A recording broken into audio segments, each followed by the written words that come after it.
இப்போ ஒரு வீடியோ போட்டிருக்கேன் இல்லையா, அதோட தொடர்ச்சி தான் இது. என்னன்னா, எனக்கு கொஞ்ச நாளுக்கு முன்னாடி ஒரு நோட்டீஸ் ஒன்று வந்துச்சு. எப்படின்னா வந்துட்டு என் பணத்தை திருப்பி கொடுக்கப்படவும் அப்படின்னு, இவங்க எதுவும் பிரச்சனை பண்ணாமல் இருந்தால் எனக்கு அந்த பணம் வேணாம், இவங்க பிரச்சனை பண்ணினாங்கன்னா எனக்கு அந்த பணம் வேணும். எப்படி நான் பிரச்சனை பண்ணாமல் இருந்தால் அந்த பணம் வேணாம், நான் பிரச்சனை பண்ணினா அந்த பணம் வேணும் அப்படின்னு சொல்லிட்டு ஒரு நோட்டீஸ் போட்டிருந்தாப்புல.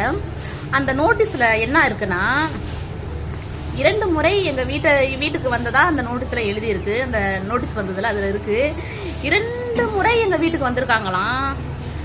அப்படியா? எனக்கே தெரியல. இப்போ எங்கள் வீட்டுக்காரங்க என்ன கேட்குறாங்கன்னா, 2 முறை நம்ம வீட்டுக்கு வந்திருக்காங்களா? அது எப்படி ஒரு ஆம்பளைய நீ ஒரு பொம்பளை நான் இல்லாதப்ப வீட்டில் வர சம்மதிச்ச அப்படின்னு வீட்டுக்காரங்க கேள்வி கேட்குறாங்க. ஒரு நபரை வீட்டுக்கு 2 முறை வந்திருக்காங்க அப்படின்னு சொல்லிட்டு வக்கீல் நோட்டீஸில் இருக்கு. 2 முறை எப்போ வந்தாங்க, நீ எப்படி சம்மதிச்ச எனக்கு தெரியாம? அதுக்கான பதிலை சொல்லிட்டு என்கிட்ட நீ வாழடி அப்படின்னு என் வீட்டுக்காரர் சொல்றாப்புல. நான் என்ன சொல்றேன்னா, அந்த வக்கீல் அனுப்புனாங்களா, அந்த வக்கீல் தான் சொல்றேன், வக்கீல் சார் உங்கள்ட்ட தான் சொல்றேன், அது எப்படி ஒரு நபர் சொல்றத நீங்க அப்படியே பொட்ட எழுத்துல பேனா பிடிச்சி எழுதிடுவீங்களோ?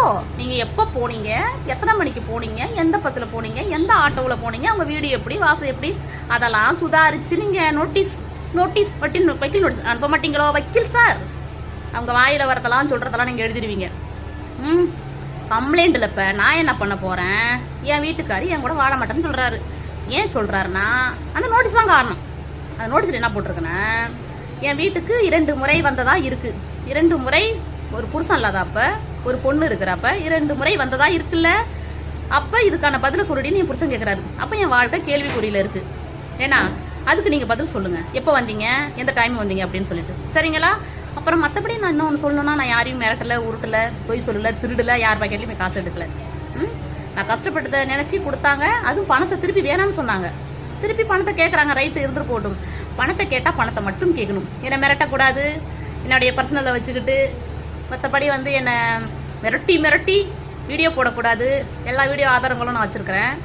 உன்னை வந்து இந்த ஊருக்குள்ளே வந்து சிரிக்க அடிப்பேன், உன்னுடைய ஃபோட்டோஸை ஊருக்குள்ளே காட்டுவேன், உன்னோட வீடியோஸை ஊருக்குள்ளே காட்டுவேன், உன் வீட்டுக்காட்ட காட்டுவேன், உன் தம்பிகிட்ட காட்டுவேன், உன்னை அங்கே சிரிக்க வைப்பேன், இங்கே சிரிக்க வைப்பேன் அப்படின்னு என்னை மிரட்டி போட்ட வீடியோக்கள் ஆதாரங்கள் என்கிட்ட இருக்கு. அப்புறம் 2 பேர் தான் உன்னை கம்ப்ளைண்ட் கொடுக்க சொல்லி என்னை வந்து டோர்ச்சர் பண்ணுறாங்கன்னு சொன்ன ஆதாரமும் என்கிட்ட இருக்கு. வயசு இருக்கு, வச்சிருக்கேன், சரிங்களா? நான் இப்போ என்ன சொல்றேன்னா, என் வாழ்க்கையே கேள்வி உள்ள இருக்கு. என் வீட்டுக்கு என்ன சொல்றாரு, புருஷன் இல்லாதப்போ ஒரு ஆம்பளை எப்படி வீட்டுக்குள்ள விட்டு 2 நாள் வந்திருக்கான்னு சொல்லிட்டு நோட்டீஸ்ல இருக்கடி அப்படின்னு கேட்கறாரு. அதுக்கு நான் என்ன பதில் சொல்றது? நீங்களே சொல்லுங்க மக்களேன்னு சொல்ல மாட்டேன், எழுதுனவங்க தான் சொல்லணும். வக்கீல் சார் நீங்க பாப்பீங்கன்னு நினைக்கிறேன். அந்த ஆதாரம் நோட்டீஸ் நான் வச்சு